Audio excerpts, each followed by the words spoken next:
ലാൽ ജോസ് ചിത്രത്തിലൂടെ സിനിമാ മേഖലയിലേക്ക് വന്ന താരമാണ് ടെസ്സ ജോസഫ്. 2003 പുറത്തിറങ്ങിയ പട്ടാളമായിരുന്നു ടെസ്സയുടെ ആദ്യ ചിത്രം. എന്നാൽ ഈ ചിത്രത്തിനു ശേഷം സിനിമയിൽ നിന്നും താരം ഒരു വലിയ ഇടവേള എടുത്തിരുന്നു. 2015 ബാലചന്ദ്ര മേനോന്റെ ഞാൻ സംവിധാനം ചെയ്യും എന്ന സിനിമയിലൂടെയാണ് ടെസ്സ വീണ്ടും സിനിമാ ലോകത്തേക്ക് വരുന്നത്. പട്ടാളം എന്ന സിനിമയിലേക്ക് വന്നതിനെ കുറിച്ച് സംസാരിക്കുകയാണ് ടെസ്സ ജോസഫ്. ഗ്രഹലക്ഷ്മിക്ക് നൽകിയ അഭിമുഖത്തിൽ സംസാരിക്കുകയായിരുന്നു ടെസ്സ.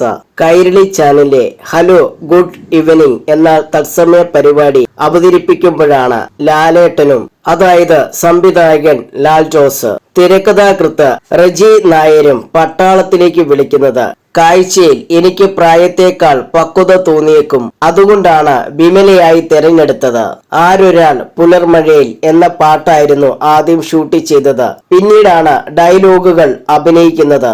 ഒരു ഇമോഷണൽ രംഗമുണ്ടായിരുന്നു. അത് അഭിനയിച്ച് പരിപ്പിക്കാൻ കുറച്ച് ബുദ്ധിമുട്ടി. സായി ചേട്ടനും, അതായത് സായി കുമാർ, അമ്പിളി ചേട്ടനും, അതായത് ജഗദീഷ് ശ്രീകുമാർ അഭിനയം മെച്ചപ്പെടുത്താനുള്ള നിർദ്ദേശങ്ങൾ തന്നു. ആളുകൾ ഇപ്പോഴും പട്ടാളത്തിലെ വിമലയല്ലേ എന്ന് ചോദിക്കാറുണ്ട്. ഇപ്പോഴും ഓർക്കുന്നതിൽ സന്തോഷം, ടെസ്സ ജോസഫ് പറഞ്ഞു.